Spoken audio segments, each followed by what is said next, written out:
के भेंता जी रुआ पहनल धोती पहनल बने हमारी नया पहन के चल कोनो अंतर ना आई। अब हमारा दीपक भैया बानी, दीपक भैया रो इलेक्शन में खड़ा बने न बरी। देखी सबसे बड़ बेवकूफ के हजानता नहीं जौन अपन छोड़ दे। लालू यादव के पार्टी बड़ा वोट दे दहला मोदी के तो तारा से बड़ बेवकूफ के हो बाना। अधिका संख्या हमार होखे आ तू जीत जा तो अब तारा से बड़ बेवकूफ के हो बाना, हमरा से बड़ बेवकूफ के होने का हतना संख्या रहते हुए अब हम खोल के ना को हमेशा रुआ सब बुझ जाए के बा। 2 बोतल दारू खाती या 5 पीस मुर्गा खाती बदल जाता रहो, इससे बड़ बेवकूफी कुछ बाना हो। गलती करने है दीपक भैया। भगवान रुआ को अगले समझ जाए मैं कहबे कहले क्रिया खोले है कि हमने के आइब जा। अब बचन के इतना वचनबद्ध हमें ही कि बात के आगे जान दे दी है बाकी प्राण ना दे सकले। खैर कोनो बात ना, कुछ कहली बाबा फास्टिंग में कहली कुछ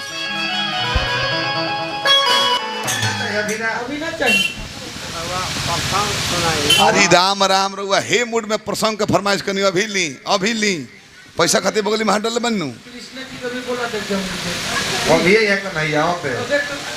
ना छुटकावत का बंदे दी। जीवन यादव जी के नाम पर पुरस्कार दिल बनी प्रसंग खाती जाई आज रुआ धन्य कह देनी राजेश पकौड़ी वाला बहुत बहुत धन्यवाद। सवेरे फिर छाने लायक हो जब कि उठावे को पड़ी। अच्छा चली कोनो बात ना। अब देखो असही एगो पकौड़ी के दुकान रहे तो एगो मर्द गोइले खाए खाती है इतना सुंदर पकौड़ी बन रहे कहले कि बाप रे बाप ऐसा तो पकौड़ी ने खाने बिहान भैया मौगी से कहले कि चल ना पकौड़ी बनता गईले उनका लगा पकौड़ी अलग लगे ले आओ पकौड़ी 2 जगह मौगी खाती है मर्दा खाता था मौगी कहते कि बाप रे बाप और ओइला जस लगता तो मर्दा गरवाइल बगे पकौड़ी वाला मर्द काल कितना बढ़िया रहे आज कितना बार खिया होता रहो पकौड़ी वाला कहता कि खाई खाई काल्हे वाला हो रवा का जनी आज का ताजा हो काल्हे के उबर और लहू है खाई काल्हे नहीं और लागी फिर बरा। भगवान कृष्ण के अवतार को भइल मालिक साधु लोग के चलते भक्त लोग के चलते ना। जब तक इस दुनिया में क्रिमिनल नहीं बढ़ेंगे तब तक भगवान का अवतार नहीं होता है। डॉक्टर साहब साधु लोग चिल्लाते रहे भगवान ना होते। रावण जैसा गुंडा पैदा नहीं होता तो रामावतार नहीं हुआ होता। आज हम लोग रामनवमी नहीं मनाते। कंस जैसा गुंडा नहीं होता तो आज हम लोग कृष्ण जन्माष्टमी नहीं मनाते। भगवान आइले ना रहते महिषासुर ने और गुंडा पैदा ना भई रही तो आज हमने के दुर्गा पूजा ना मनती जा साल में 9 दिन मनती जा। आजू के डेट में क्रिमिनल बाड़े तबे डीएम साहब एसपी साहब इंस्पेक्टर साहब डीएसपी साहब दरोगा जी लोग के इज्जत में चल बा।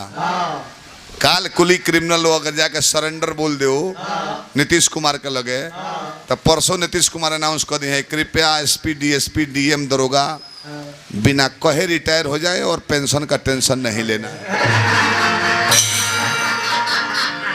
यही सरवा सब देखले हो खब हलुक पकिट मार में चाहिए मोटरसाइकिल चोर नू तो पुलिस वाला भाई मारते लेके जाला लू। अब बरियार गुंडा के धरे कोई तो आईजी साहब वही हैं ठंडा पियावत समोसा का चलिए आराम कीजिए फ्रिज का भी व्यवस्था है का है वो जानता लो कि हमने के हेड लक्ष्मी है हई ओरा जाए तो हमनियों को ओराए के पड़ जाए।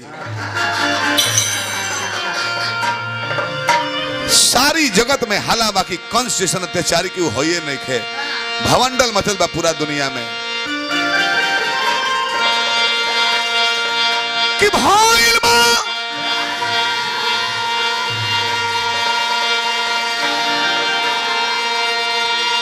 अरे भवंडल अरे भइल बा भवंडल सारा रे भूमंडल में।